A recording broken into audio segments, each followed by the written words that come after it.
e parou de ser um detrator, né, que espalhando assim essa pecha, essa fama de antissemitismo de Turan para todo mundo em Paris e tudo mais.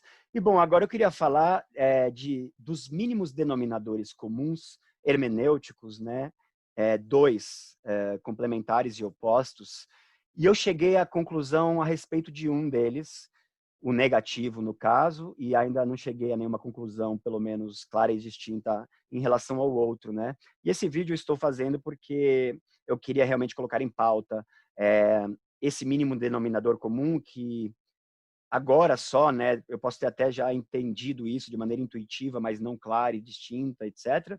E agora sim me veio à mente de maneira muito clara e distinta, e unívoca, definitiva, enfim, né? Eu queria falar dele, no caso, o mínimo denominador comum, não em torno do que causaria, né, uma simpatia ou empatia e atração por Cioran, entre gregos e troianos, porque Cioran tem essa capacidade de agradar gregos e troianos de todos os tipos, de todos os backgrounds, origens, visões de mundo, então, há pessoas à esquerda e à direita, ateístas e religiosas igualmente, cristãos, judeus, ateus, enfim, né? Não este mínimo denominador comum, mas aquele que estaria na base da antipatia, da aversão e do ódio, muitas vezes, que são tudo isso, né? Muito sem ter nem lido sequer um livro ou mesmo um texto de Cioran, então de orelhada, nem sem ter lido, né, aquela história de quem não li, não gostei, e às vezes, muitas vezes, de quem leu um livro ou um texto e mesmo assim não gostou. E provavelmente já estava pré-condicionado a não gostar, né? Seja por uma visão de mundo político-ideológica, seja por uma visão de mundo religiosa, por uma crença religiosa, né? Então, eu acredito que, sim, há certas pessoas com certas visões de mundo, certas crenças e certos backgrounds, né, nesse sentido de uma constelação de valores que já estão pré-condicionadas a não gostar de Cioran, a desenvolver uma antipatia, uma aversão, quando não um ódio, por ele, pela sua obra, pelo seu pensamento. Como eu acabei de elencar alguns detratores, difamadores e críticos, né, e é o caso de muitos deles. Pierre-Henri Simon, por exemplo, George Steiner, quem mais? Muitos outros, enfim. Então, assim, eu acho que tem algo, um mínimo denominador comum no fundo da personalidade, sabe? Do caráter, no sentido de caráter neutro, não de bom ou mau caráter, né? De que Schopenhauer fala do caráter no sentido de uma caracterologia, né? A formação da subjetividade enquanto caráter. E que estaria na base dessa antipatia, dessa aversão e desse ódio. E eu até invento aí um neologismo, né? A título de exercício lúdico do pensamento, uma certa misociorania, né? Como existe uma misologia, haveria uma misociorania, uma aversão, um ódio ao tipo de pensamento e de logos e de discurso de Cioran, né? E daí deriva todo um desgosto, um escândalo, né? Uma reação escandalizada de ultraje, né? Outrage em inglês em relação a Cioran, e qual seria, afinal de contas, esse mínimo denominador comum? Um certo dogmatismo, na minha visão. Um certo dogmatismo. Então, a partir disso, né, eu penso assim, trata-se de um certo dogmatismo tendencial, a miúde, irrefletido e instintivo, e, portanto, não refletido, não reflexivo, não consciente e deliberado, irrefletido, irreflexivo e instintivo, às vezes até num automatismo, assim, numa inércia, sabe, do dogmatismo, a inércia do dogmatismo e o automatismo do dogma. E, digo mais, como uma espécie de dispositivo de segurança, seja ela de viés cunho religioso ou ideológico, tanto faz, em todo caso, o dogmatismo como um dispositivo de segurança.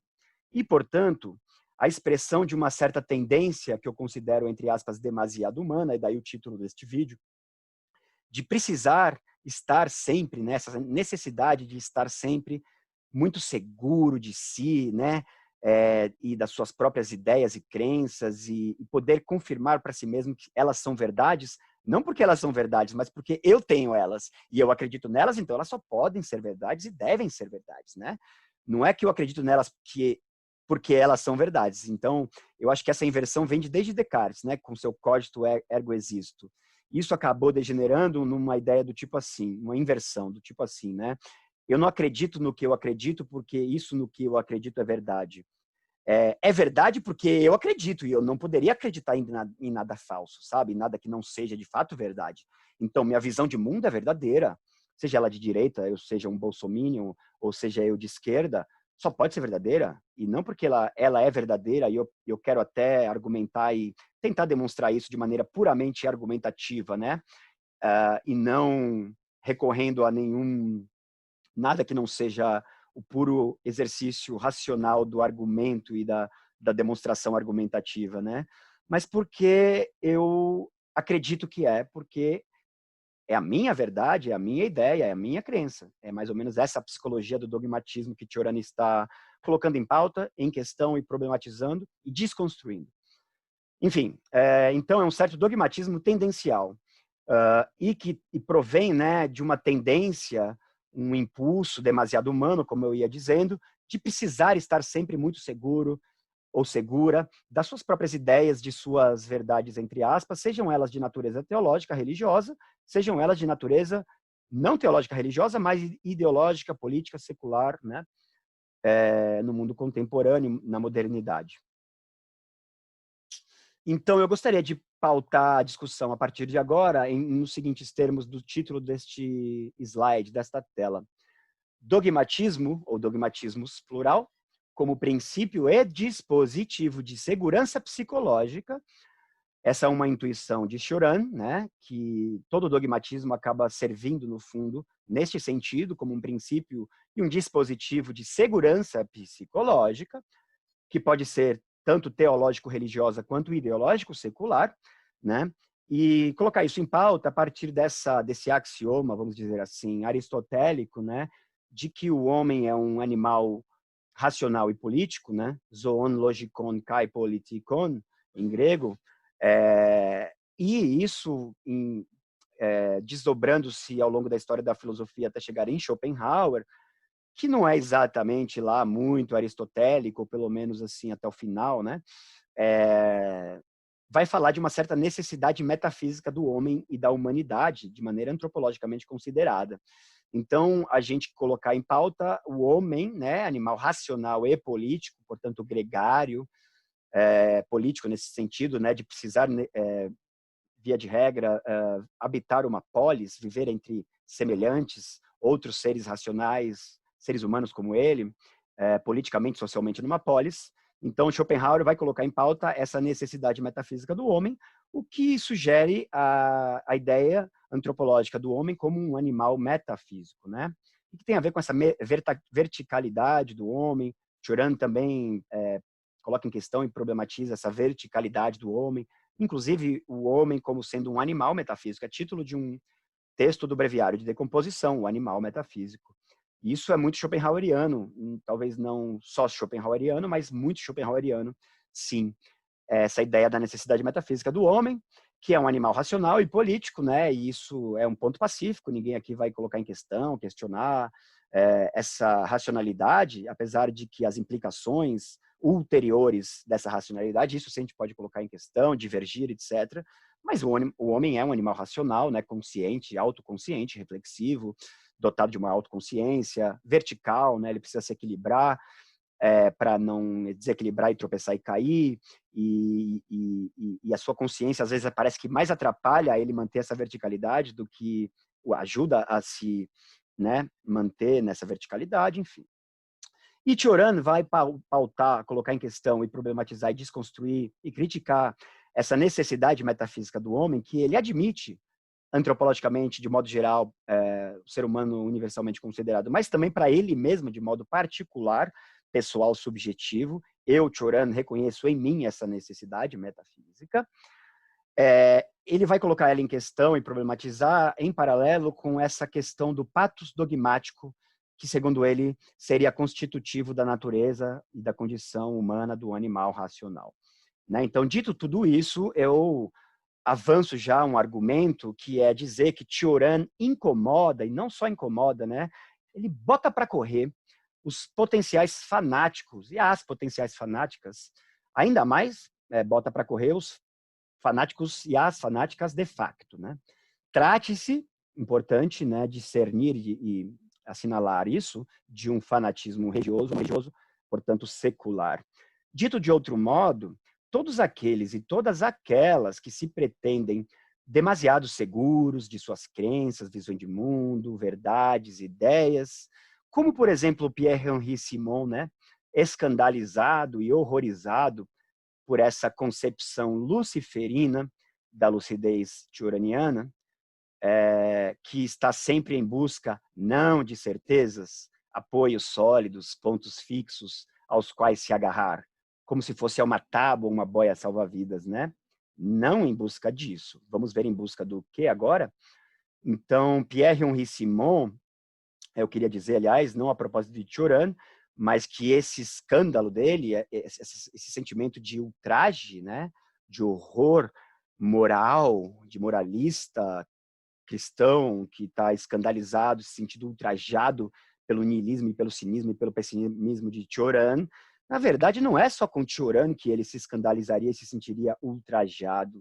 Eu penso, por exemplo, e vou fazer este paralelismo a partir de agora, também tanto quanto com certas vertentes do pensamento oriental, notadamente do Zen budismo. Pois então, eu queria citar uma passagem de Cioran, que é a carta que ele enviou para Fernando Savater, filósofo espanhol, na década de 60, 70, quando Fernando Savater tinha acabado de descobrir Cioran e começou a ler, descobrir os livros, né? E começou a ler Cioran, inclusive ele começou a traduzir e ser o primeiro tradutor de Cioran na Espanha. E ele então decidiu dedicar o doutorado dele a estudar Cioran. E ele mandou uma carta para Cioran dizendo que talvez o orientador ou seus pares acadêmicos, né, professores e ou colegas, estudantes, duvidavam que existisse esse tal de Cioran, né, um tal romeno aí que morava na França, escreveu uns livros meio absurdos, meio obscuros, tudo mais, e ele escreveu uma carta dizendo isso para Cioran. E a Cioran respondeu para ele dizendo assim, por favor, não os desminta. Deixa como está, né? Não fica falando, querendo provar que eu existo, enfim, uma hora isso vai acontecer naturalmente, então nem precisa se dar o trabalho. Mas nessa carta prefácio, que virou o prefácio do livro de Fernando Savater, né? Esse livro é justamente resultado da tese de doutorado dele, na década de 70, e o livro acho que saiu só na década de 90, intitulado Ensaio sobre Cioran. O prefácio é essa carta de Cioran, e Cioran escreve assim, é muito importante isso, é muito significativo isso que ele escreve e diz para Fernando Savater. Vou ler aqui. Chegamos a um ponto da história em que é necessário, creio eu, diz Cioran, ampliar a noção de filosofia. Quem é filósofo? Interrogação. E ele mesmo responde, o primeiro que chegue corroído por interrogações essenciais. Olha aí, ó, a obsessão do essencial, sobre a qual eu fiz um vídeo análise, uma vídeo resenha, né?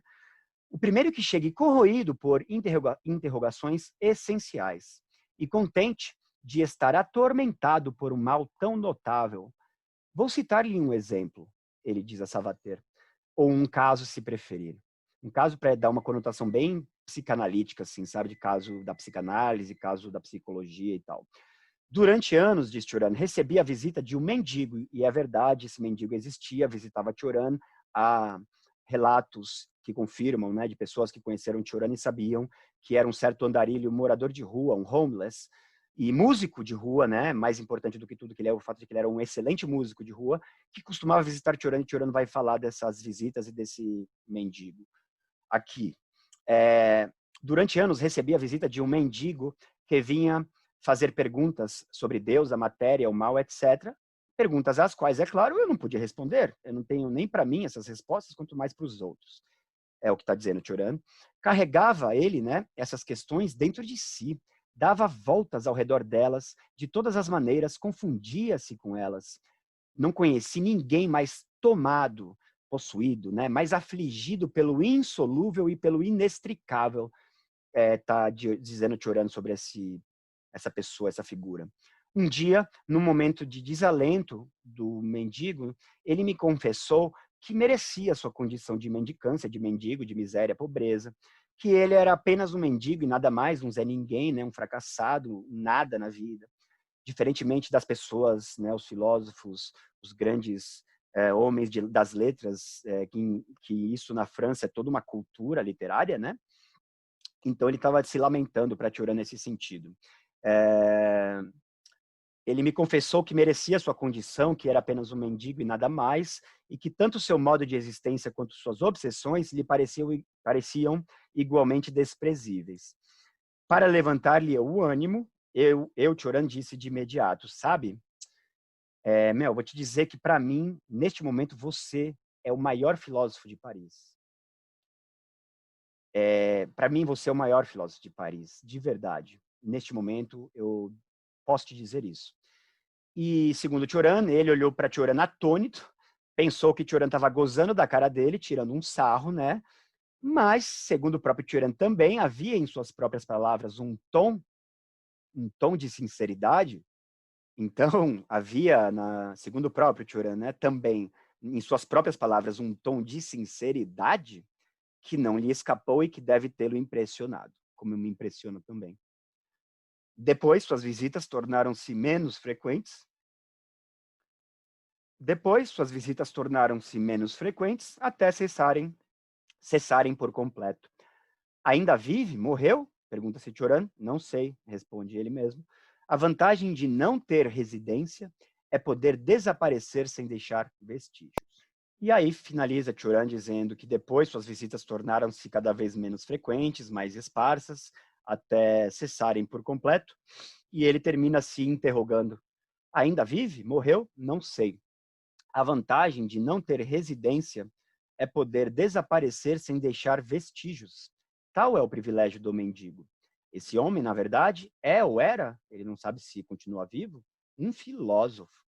E talvez eu também seja um pouco, na medida em que, a favor dos meus fracassos, me atarefei em avançar sempre a um grau mais elevado de insegurança. Então, Tioran está na contramão de certos espíritos dogmáticos, como Pierre-Henri Simon, e qualquer pessoa que pense como Pierre-Henri Simon e compartilhe das suas convicções a respeito do ser humano, a respeito da nossa necessidade de dogma, fixidez, estabilidade, etc. e tal. Bom, Tioran por sua própria existência, ele não poderia estar falando de maneira mais sincera, sem nenhuma ironia aqui, né? Nesta carta para Fernando Savater. Tioran é uma exceção. E ele não está sozinho, não é a única exceção. Essa mesma exigência de incerteza, instabilidade, insegurança, né? Que é uma certa forma de demonstrar uma segurança às avessas, que tem muito de um tragicismo no fundo, ela também está em Nietzsche, né? Ela também está em Nietzsche. É uma certa habilidade de aprender a viver com a incerteza, a falta de estabilidade, a falta de segurança e, portanto, a contingência. Então, se espíritos dogmáticos, no sentido muito tradicional, que são muitas vezes espíritos dogmáticos religiosos cristãos, né? Como Pierre-Henri Simon, entre outros. Eu não vou colocar George Steiner aqui junto com Pierre-Henri Simon, só pelo simples fato de que George Steiner não é cristão, é judeu, e, bom, mas contra isso, né, esse dogmatismo moralista e muitas vezes racionalista, né, que pode ser puramente filosófico, pode ser também religioso, cristão, teológico, etc. Contra tudo isso, Tioran está propondo e prescrevendo-se para si mesmo a lucidez como princípio e dispositivo não de segurança psicológica, mas de insegurança psicológica. E vamos ver como isso se manifesta, isso é descrito, caracterizado na sua obra, nos seus textos, né? Então, opostamente a uma necessidade metafísica de certezas e uma certa paixão do dogma, que Tioran vai colocar em pauta nesses termos, paixão pelo dogma ou do dogma, no breviário de decomposição, em genealogia do fanatismo, né? Opostamente a essa necessidade demasiado humana e essa paixão demasiado humana, Tioran está postulando uma outra necessidade metafísica, que não é metafísica, é antimetafísica, a rigor antimetafísica, mas que não deixa de ser igualmente humana, demasiado humana. E, no entanto, ela é diametralmente oposta a essa necessidade que Pierre-Henri Simon quer dar a entender que é a única normal de uma pessoa com espírito bem formado, em sã consciência, segundo a opinião de Pierre-Henri Simon, né? Nada além da opinião de Pierre-Henri Simon. Existe uma outra necessidade metafísica ou antimetafísica, segundo Cioran, e não só segundo Cioran, a gente vai encontrar expressões dessa outra necessidade antimetafísica do ser humano, talvez não no bloco ocidental de pensamento, no qual nós estamos circunscritos, mas no Oriente. Então, Cioran vai postular uma necessidade antimetafísica de dúvidas, incerteza e insegurança. Dito isso, eu gostaria de ler uma passagem da genealogia do fanatismo, breviário de decomposição, no qual Cioran está colocando em questão e problematizando e criticando tanto essa necessidade metafísica do homem e os seus desdobramentos nocivos, né, que são o dogmatismo e o fanatismo, justamente, em contraposição a essa outra necessidade antidogmática, antifanática da lucidez como princípio de insegurança, incerteza e estado de dúvida. Então, escreve Cioran na genealogia do fanatismo. Em si mesma, toda ideia é neutra ou deveria sê-lo, mas o homem a anima, projeta nela suas chamas e suas demências. Impura, e aí, de novo, olha, o impura já é uma forma de se opor a toda a ideia de angelismo e de purismo. Transformada em crença, insere-se no tempo, a ideia, né? Toma a forma de acontecimento, a passagem da lógica, pura lógica. A epilepsia está consumada, reticências. Assim nascem as ideologias, as doutrinas e as farsas sangrentas. Idólatras por instinto somos todos nós, e convertemos em incondicionados os objetos de nossos sonhos e de nossos interesses. A história não passa de um desfile de falsos absolutos com A maiúscula alegórica. Falsos absolutos, uma sucessão de templos elevados a pretextos, um aviltamento do espírito ante o improvável, com I maiúsculo mais uma maiúscula alegórica. O improvável. Que, aliás, é uma figura de linguagem bastante cética, né?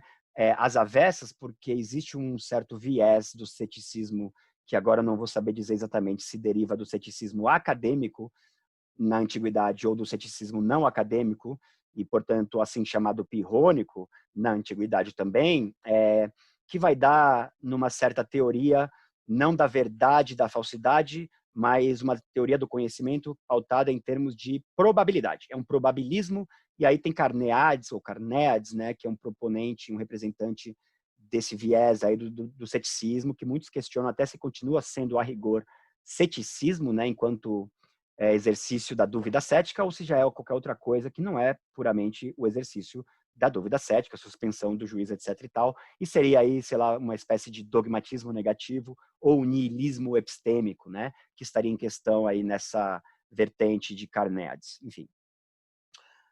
Idólatras por instintos, convertemos em incondicionados nossos sonhos e objetos dos nossos sonhos e dos nossos interesses. Mesmo quando não se afasta da religião, ou melhor, desculpa, mesmo quando se afasta da religião, o homem permanece submetido a ela. Esgotando-se em forjar simulacros de deuses, adota-os depois febrilmente. Sua necessidade de ficção, então Cioran está ressignificando essa necessidade de metafísica, né? Necessidade metafísica de verdade do ser humano, como uma necessidade de ficção, de mitologia, triunfa sobre a evidência, pura evidência trágica do real, e também triunfa sobre o ridículo. Portanto, o que está em questão aqui, na contramão de Pierre-Henri Simon e de quem quer que pense como Pierre-Henri Simon, que é um dogmatismo moralista e racionalista, enfim, é a lucidez cioraniana como princípio e dispositivo de insegurança, por incrível e absurdo e impossível que isto pareça. Ué, aí, ó. Então, em matéria de niilismo, entre aspas, Cioran se revela sintonizado, Isso aí para falar, então, né, finalmente do pensamento oriental, né, do bloco oriental de pensamento e de civilização, que é a metade do mundo, né? A outra metade seria o Ocidente, onde nós estamos, sem querer também fazer uma divisão, assim, um corte entre Oriente e Ocidente, como se não houvessem gradações, né? Aliás, a Romênia está num ponto central de transição e de gradação entre essas duas partes do mundo, essas duas visões de mundo, essas duas tradições, Oriente e Ocidente. Então, em matéria de niilismo, Cioran se revela muito mais sintonizado com o pensamento oriental, notadamente com certas correntes do budismo indiano, mas também japonês e chinês, como o Zen budismo e uma outra escola Madhyamaka do budismo, né, representada, por exemplo, pelo mestre Nagarjuna, que nasceu por volta do século II depois de Cristo, portanto, então, contemporâneo dos primeiros séculos da era cristã.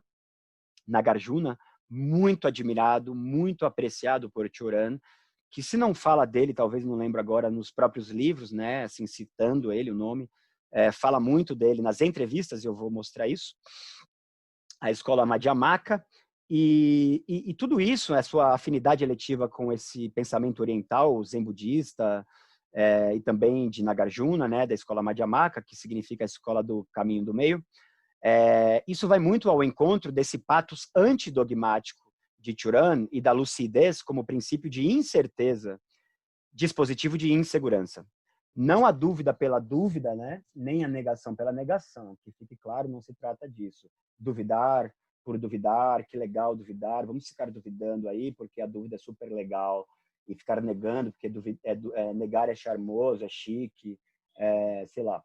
Não é isso, entendeu? Então, aliás, Cioran afirma negando e nega afirmando, né?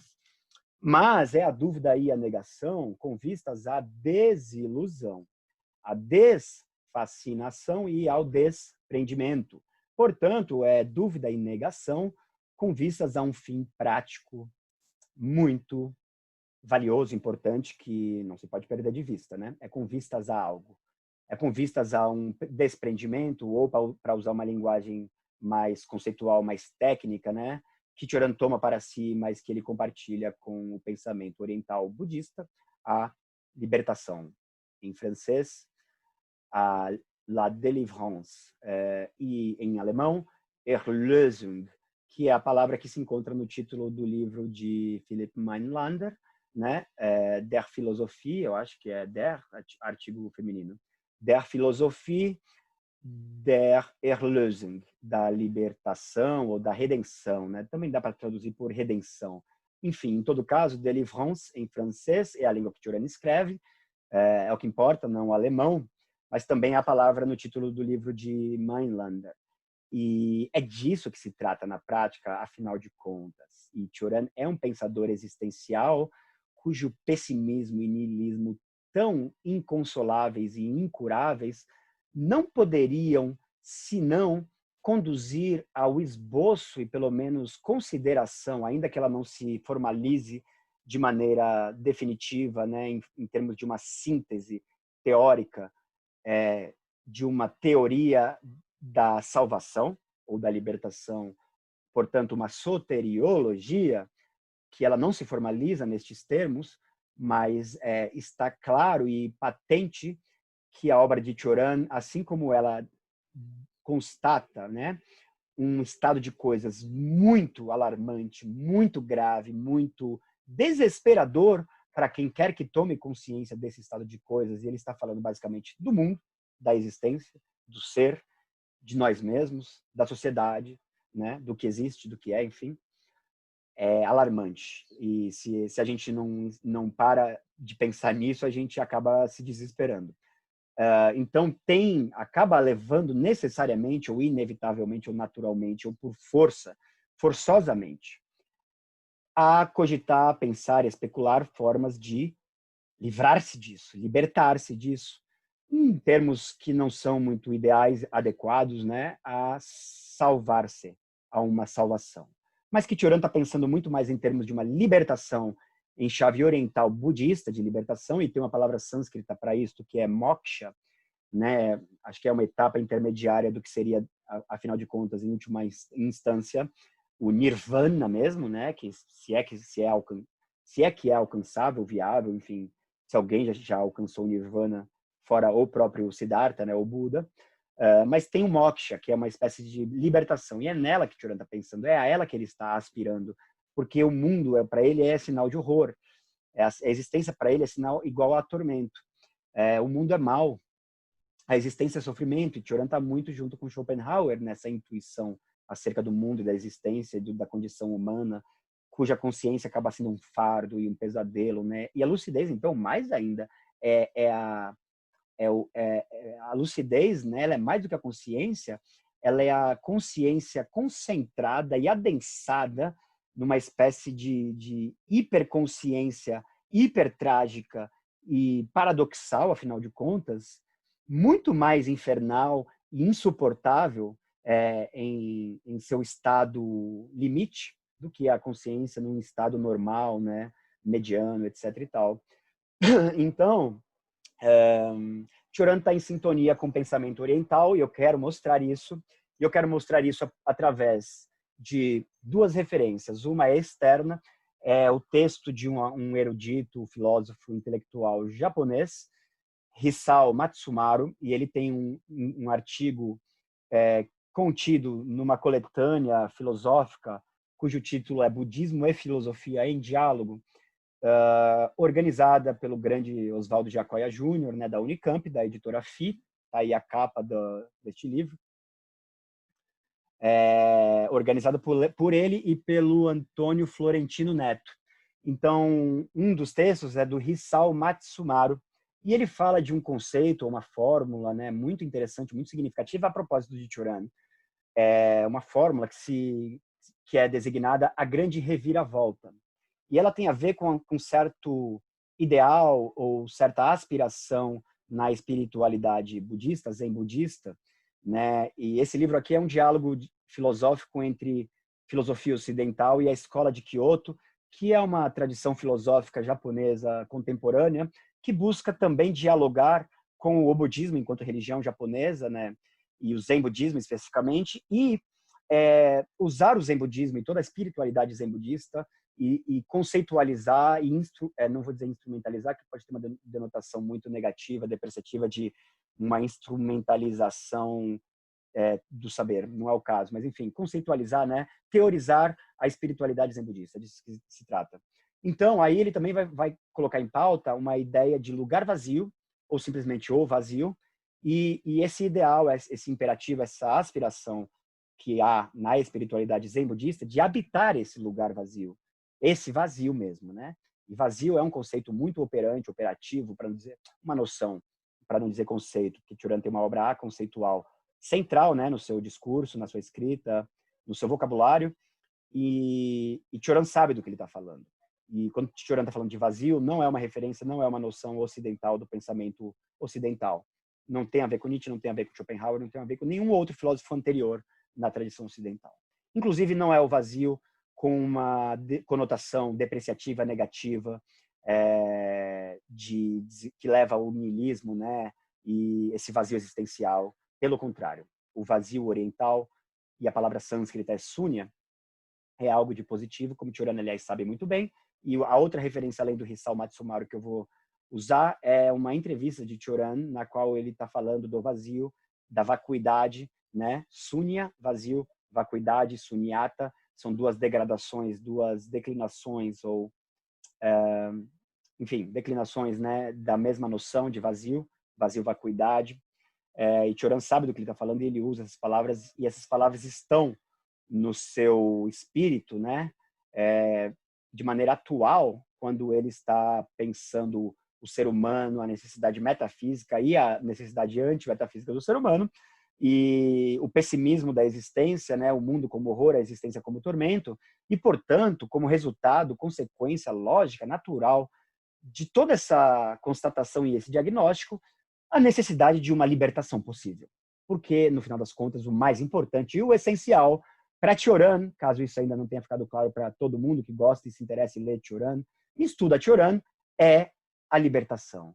É no sentido do Philip Meinlander, redenção, libertação ou redenção, tanto faz, ou até salvação, dá para falar essa palavra. Tioran também fala salut em francês, mas ele prefere délivrance ou libération, né? Essas duas palavras existem em francês também, e ele prefere essas do que salvação, porque tem uma conotação muito cristã, né? Teológica, post-mortem, etc. Então, segundo Hisao Matsumoro, o itinerário dessa libertação na visão do Zen budismo, em busca da libertação, é a grande reviravolta. No caso, trata-se de produzir dentro de si, por um exercício e um trabalho interior, né, uma experiência e um trabalho interior, essa grande reviravolta de que fala ele. Escrevendo, né, Matsumaro escrevendo a propósito do pensamento, no caso aí, né, nesse artigo dele, de Nishitani, que é um representante, um proponente da escola de Kyoto, como eu disse. E fica a dica, inclusive, o livro Budismo e Filosofia em Diálogo, muito importante, inclusive para entender Choran, tá? Escreve Matsumaro nesse texto. Nesse momento, nesse momento, né, da grande reviravolta, no caso, aquele que se lança existencialmente em meio a, aspas de Matsumaro, a profundidade do nada. E aí ele está usando nada, não vazio, tá? Ele está escrevendo para um público ocidental aqui no Ocidente, nós, e ele está usando a palavra vazio, desculpa, nada, antes de usar a palavra vazio, que ele vai usar em seguida, mas aqui ele usou nada. Se lança existencialmente em meio à profundidade do nada, e que se anula em seu interior. Aquele que faz isso descobre que o lugar do nada, de novo aspas, estava abarcado desde a origem no, entre aspas, lugar do vazio. E agora não é do nada, é do vazio. E este seria mais um conceito próprio do mundo, do universo dele, da constelação de valores simbólica do próprio Hisao Matsumaro, que é japonês, e que tem a ver com o Zen budismo e o pensamento budista zen budista. Vazio, não nada. Tem diferença, e é importante porque também Choran faz essa diferença. Segundo ele, né, concluindo, realiza-se aí, então, nessa grande reviravolta, essa autoconsciência existencial daquele que se lançou em meio ao lugar do nada.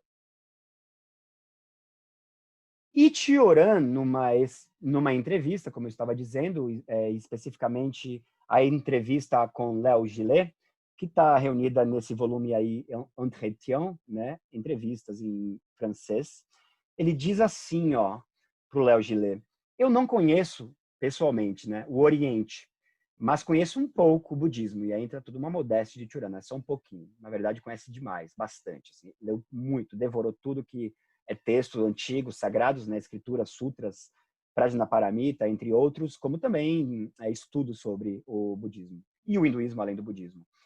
Mas aí continua Choran dizendo: também conheço um pouco, de novo modéstia, da filosofia hindu. É verdade. Devo dizer que considero a filosofia hindu como sendo a mais profunda que jamais existiu. Nenhuma filosofia ocidental, segundo Choran, a opinião dele, se compara nem aos pés da dialética hindu, da filosofia hindu, conforme ele a aprecia e a valoriza, né? Paralelamente com o budismo, porque ele tem em mente aí uma vertente ou um grupo de vertentes do hinduísmo e da filosofia hindu que bebe muito do taoísmo e também do zen budismo, né? Que na verdade o zen budismo é o resultado de um encontro entre o taoísmo e o budismo, um certo budismo. Daí surge o zen budismo. O zen budismo é muito taoísta, tem muitos princípios taoístas, né? Traz consigo no seu bojo. E também essas vertentes do hinduísmo. E eu até coloco em pauta aqui um grande mestre hindu, né? Filósofo, mestre hindu, espiritual, guru, entre mil aspas. Esse termo guru está muito desgastado e sempre carregado de uma suspeita, de uma desconfiança no sentido de charlatanismo aqui para nós.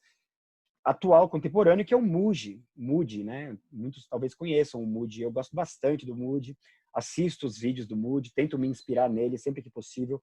Para mim é uma forma de contraponto otimista e não dualista ao pessimismo e ao dualismo de Choran, que é um pensador da dualidade, né? Então, essa linha de filosofia hindu, espiritualidade hindu do Moody, que na verdade é uma tradição que vem do mestre dele, que é o Papaji, e cujo mestre do Papaji, né, esqueci o nome dele agora, já me lembro, enfim, se chama Advaita, né, em sânscrito, acho que é sânscrito, e Advaita, acho que é sânscrito, que significa não dualidade, né, Dvaita, aliás, desculpa. Dvaita seria dualidade em sânscrito ou em alguma língua indo-europeia, e que daria em dualidade, dualismo aqui nas línguas ocidentais, latinas, gregas e tudo mais.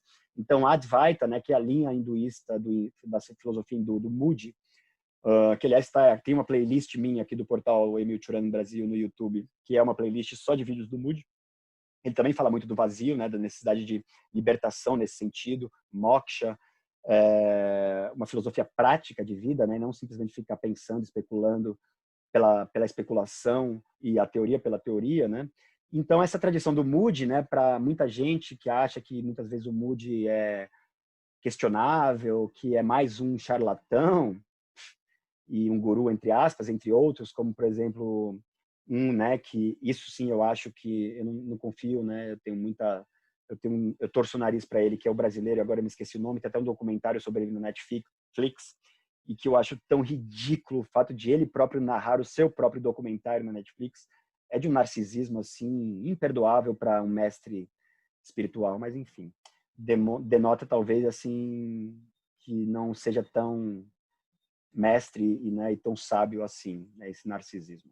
Mas bom, a tradição do Moody é Advaita, né, uma linha de hinduísmo Advaita que prega um pensamento não dual, mas unitário, né, de um eu universal, absoluto, cósmico, do qual nós somos emanações, e o nosso eu psicológico não seria senão uma manifestação, e da qual nós devemos manter meia distância, no sentido de que nunca esquecer que nossa verdadeira identidade originária não é esse eu psicológico, né, individual, o Rodrigo, o Cioran, o Moody, mas esse eu cósmico, não é esse self, como se diz em inglês, o que muitas vezes vai ser explorado e instrumentalizado no nosso mundo ocidental de maneira bastante new age, né?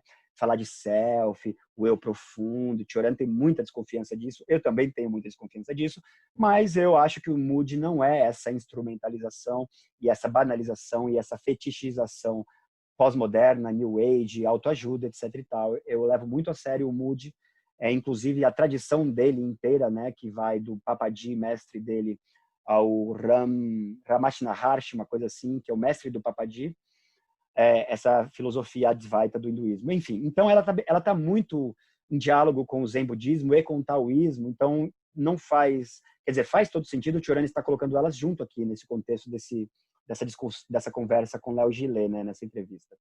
E aí ele fala, também conheço um pouquinho da filosofia hindu, né, modesto. Devo dizer que considero a filosofia hindu como sendo a mais profunda que jamais existiu. E eu encontro assim uma ilustração dessa preferência, dessa predileção de Cioran pela filosofia hindu como sendo a produção mais elevada, sublime e mais profunda do espírito humano que jamais existiu no mundo, no Oriente e no Ocidente. Não é ocidental, ela é essa filosofia hindu, nessa tradição do Moody, do Papaji, do Ramachandra Maharshi. Eu vejo lá. É uma tradição de pensamento adual, não dual.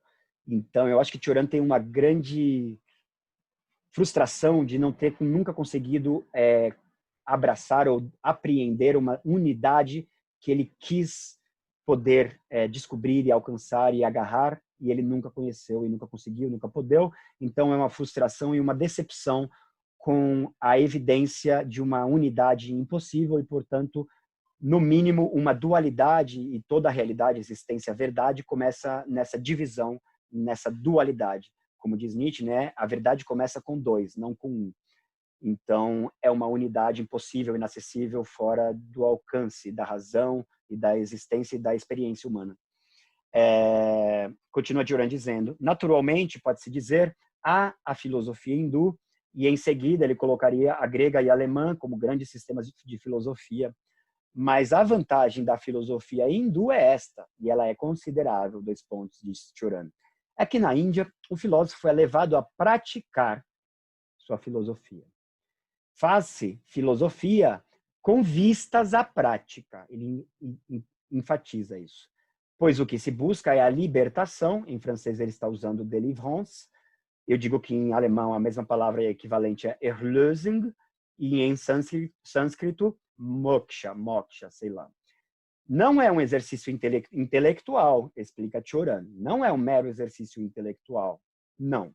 O budismo permite que se aceda a uma religião sem ter fé, porque o budismo é uma religião que não preconiza senão o conhecimento, ou melhor, o autoconhecimento, né?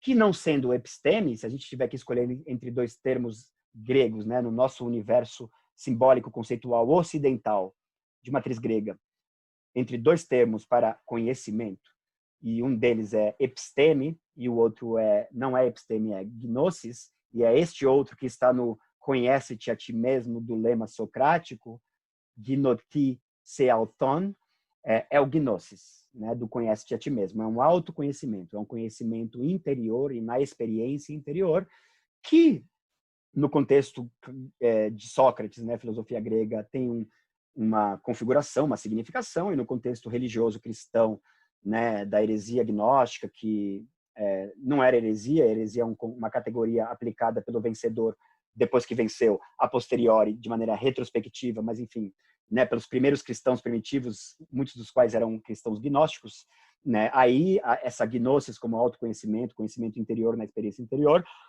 adquirirá toda uma outra significação e uma outra configuração espiritual, né? Teológica, mitológica e tudo mais, que não é puramente grega, pagã, mas enfim.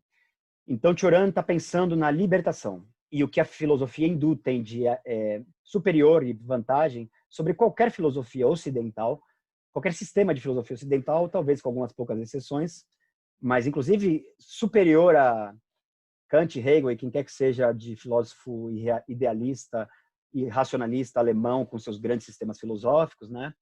É essa preocupação e esse compromisso imediato e prático, sem pestanejar e sem ficar fazendo, como se fala, não é desvios, sem ficar fazendo rodeios, direto ao assunto, que é a libertação.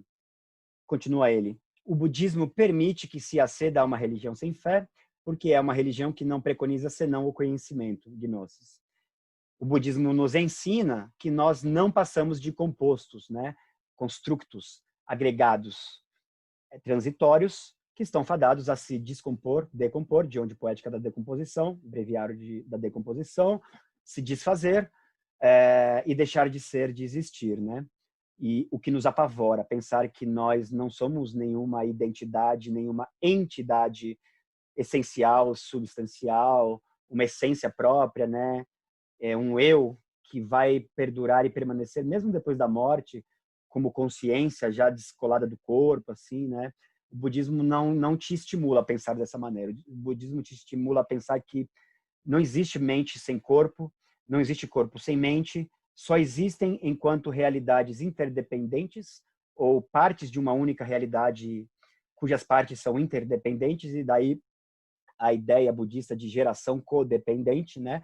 Ela vai ao encontro, ela converge a essa ideia que Cioran está colocando em questão aí, que são os compostos, né? O fato de que nós somos agregados compostos que vão se dissolver e se desfazer com o tempo, e que não possuem, portanto, nenhuma realidade substancial, essencial, de modo que o budismo nos abre à percepção de certa irrealidade universal. E Cioran também fala muito, por exemplo, em Le Mauvais Demiurge, o Mal Demiurgo, numa irrealidade universal, não em termos de realidade, e tampouco de realidade trágica, né, que é uma noção muito rossetiana do Clément Rosset, de falar do real nu e cru, trágico, né? Inclusive ele tem um livro chamado Princípio de Crueldade, no qual ele faz uma fenomenologia trágica do real. Cioran está falando de um irreal, de uma irrealidade, o que só corrobora o seu pé no Oriente, né? A sua aspiração e a sua dupla orientação, que por um lado está voltada para o Ocidente e por outro lado para o Oriente. Então, o budismo nos abre a essa percepção da irrealidade universal, da qual fala Cioran. Irrealidade, entre aspas, né? Desde que se tenha, com muita ironia, né? Desde que se tenha como paradigma ontológico e axiológico o pensamento filosófico ocidental, é claro, não oriental, de matriz platônica, aristotélica, né? Até Heidegger, enfim. Porque partindo desse pressuposto e dessa premissa ontológica, cosmológica, né, grega, ocidental, filosófica e tudo mais, que passa por Platão, Aristóteles e aí vamos embora, contraposto a isso é uma irrealidade, mas talvez seja uma irrealidade meio relativa, não tão irreal assim, se a gente parar para pensar ela nos próprios termos da tradição espiritual de pensamento a qual essa intuição pertence, que é oriental e não ocidental. Enfim, do ponto de vista racionalista e metafísico do Ocidente, é claro, né? O budismo, que Choran tanto aprecia e valoriza e se alimenta dele, né?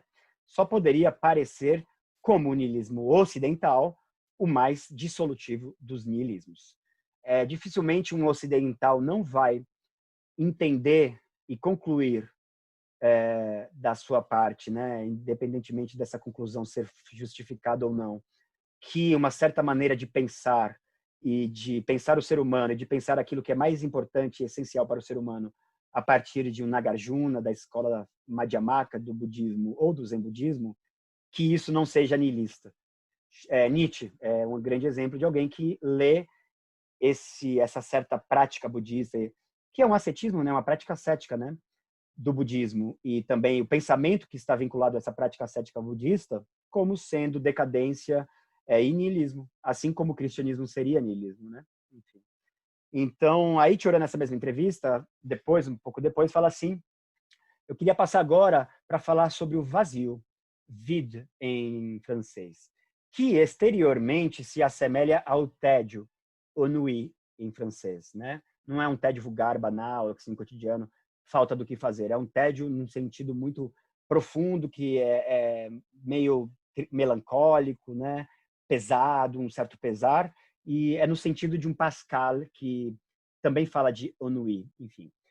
E aí continua Choran, mas o vazio neste sentido, não é em absoluto uma experiência europeia e ou ocidental. Não é. É oriental, no fundo, diz ele a Léo Gillet. É o vazio como algo de positivo, não de negativo. É como curar-se de tudo. Despe-se, de despir-se, né? Despe-se toda a propriedade do ser. E em vez de um sentimento de falta, de vazio, né? Esse vazio de falta existencial, ai que vazio, que angústia, né? Que é muito comum para a gente na nossa mentalidade ocidental. Não, vem um sentimento de plenitude pela ausência. Portanto, o vazio, Sunya, Choran não fala Sunya, mas ele sabe que é Sunya, e eu sei que ele sabe que é Sunya, como instrumento de salvação. Salut, ele está falando salut em francês, não délivrance nesse caso. Como instrumento de salvação, ele está falando a palavra francesa é salut, hein? Por assim dizer. Por assim dizer, né? Salut, por assim dizer. No fundo é délivrance. Como via, como caminho de salvação. E aí eu queria só, né, fazer um parênteses assim, né? Porque Byung-Chul Han, no seu Filosofia do Zen Budismo, ele explica que o budismo, né, a doutrina budista, não é nenhuma doutrina, aliás, não se pode nem dizer que doutrina budista, porque não é nenhuma doutrina de verdade revelada e inquestionável, né? Não é uma doutrina dogmática, um conjunto de verdades, um cânone, assim, nesse sentido.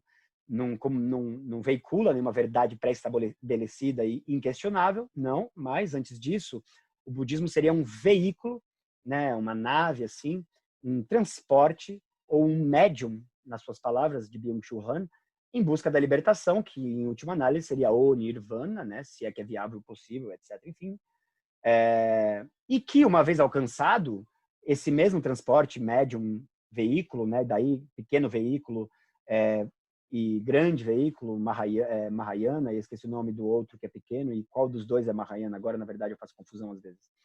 Daí a palavra Mahayana, né? E a outra que eu não lembro agora, enfim, qual é o grande, qual é o pequeno veículo.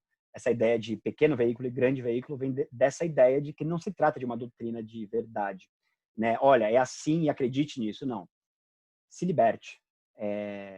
Você pode pensar o que você quiser e, inclusive, pode questionar tudo e deve questionar tudo na busca por libertação, que é uma busca que passa pelo autoconhecimento, por um desnudamento interior, né? Por uma espécie de desilusão, inclusive. Enfim, o vazio como via, caminho de salvação, veículo de salvação, ou libertação. E continua Cioran. Esse vazio não é de modo algum uma experiência negativa. Ele insiste nisso. Ele enfatiza isso. Permita-me assinalar, continua ele. Para mim, a escola filosófica mais avançada, e agora ele já mudou de ideia, na verdade ele não está mais falando de uma filosofia hindu, ele está falando agora da escola Madhyamaka de Nagarjuna. Permita-me assinalar, para mim, a escola filosófica mais avançada, após a qual não resta nada a dizer, é a escola Madhyamaka, que pertence ao budismo tardio, situado por volta do século II da nossa era. Há 3 filósofos que a representam: Nagarjuna, Chandakirti e Shantideva.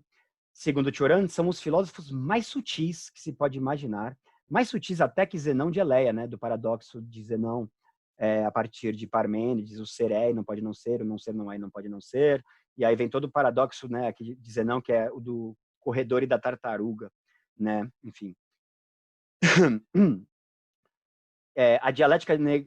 Então, sobre a dialética negativa de Nagarjuna, segundo Cioran, ele explica essa dialética negativa assim, que não é uma dialética negativa, né, puramente lógica, especulativa, mas é com vista sempre à libertação no sentido muito prático, né? Vamos direto ao assunto, ao que interessa, ao essencial, é a libertação, délivrance, moksha. Significa Cioran, né? Para Cioran, essa dialética significa, após ter liquidado tudo, não ter mais nenhum vínculo com o mundo, consigo mesmo, com os seres, com as coisas, está-se verdadeiramente desprendido, détaché, superior a tudo. Triunfou-se do mundo, não há mais nada. Mas para nós que vivemos na cultura ocidental, pondera Cioran, essa forma de pensar é ultrajante. E eu concordo com ele, ela é ultrajante, inclusive, para Pierre-Henri Simon, né, e para um cristão como Pierre-Henri Simon. Ultrajante. Por isso ela é chamada de niilismo, né? Inclusive por Nietzsche, até Nietzsche chama isso de niilismo. Mas não tem nada a ver com niilismo, esclarece Cioran. Para Cioran, pelo menos, isso não tem nada a ver com niilismo. Então, Cioran discorda de Nietzsche nesse sentido. Cioran não vê o budismo como uma forma de niilismo oriental que seria análogo, homólogo, né, equivalente ao cristianismo, como uma forma de decadência e niilismo no próprio diagnóstico do próprio Nietzsche, né? Cioran não concorda com esse diagnóstico, não. Ele até concorda que o cristianismo, sim, é signo de decadência e niilismo, mas o budismo talvez não necessariamente. Então, não tem nada a ver com o niilismo europeu, porque o objetivo dessa filosofia, né, de Nagarjuna, Chandakirti e Shantideva, é uma espécie de êxtase vazio, sem conteúdo, logo, a felicidade perfeita, segundo Cioran. E, dito isso, olha que interessante, né? Como Cioran realmente, não há dúvida de que ele está pensando em chave oriental de libertação, busca da libertação. É isso o que mais importa. É esse o essencial em questão no texto intitulado Obsessão do Essencial, afinal de contas. Apesar de que ele não fala disso lá, isso está implícito, e que ele está muito mais parecendo que está especulando e elocubrando e ruminando acerca de um suposto essencial, né? De maneira a ficar fazendo rodeio em torno disso e não ir direto ao que importa de maneira prática, que seria essa libertação, salvação / redenção, como preferir, né? Mas tem muitos outros elementos, muitas outras expressões ao longo de toda a sua obra, inclusive fora dela, né? Nesses satélites da obra de Cioran, por exemplo, eu considero as entrevistas um satélite, né? Um complemento da obra de Cioran. Entre elas, as entrevistas com Sylvie Jodot, que foram editadas pela editora Sulina de Porto Alegre, em que Cioran diz assim para Sylvie Jodot, só confirmando que ele está totalmente em chave oriental, zen budista, escola Madhyamaka de Nagarjuna, e talvez não só com um dos pés nesse universo, como os 2 pés nesse universo. Olha o que ele diz para Sylvie Jodot. O deserto interior não está sempre fadado à esterilidade. A lucidez extrema, mas a lucidez extrema é o último grau da consciência e dá ao ser a sensação de ter esgotado o universo, de ter sobrevivido a ele, o universo. Quem não passou por essa etapa, que não é outra senão a grande reviravolta, tematizada por Harumatsu, quem não passou por essa etapa da grande reviravolta, né, que muitas pessoas, aliás, têm medo de passar e que interpretam e acusam quem quer passar por essa fase, essa etapa, essa grande reviravolta, de nihilistas, de cínicos, de trágicos. Enfim, é uma etapa num certo caminho, num certo itinerário espiritual em busca de uma libertação, né, do espírito, do eu, muito em chave budista, zen budista, escola Madhyamaka, que não é niilismo, não é cinismo, né? Como muitos pensam, como Pierre-Henri Simon e outros moralistas, racionalistas pensam, enfim, que estão muito seguros na sua visãozinha de mundo, né? É isso que se trata.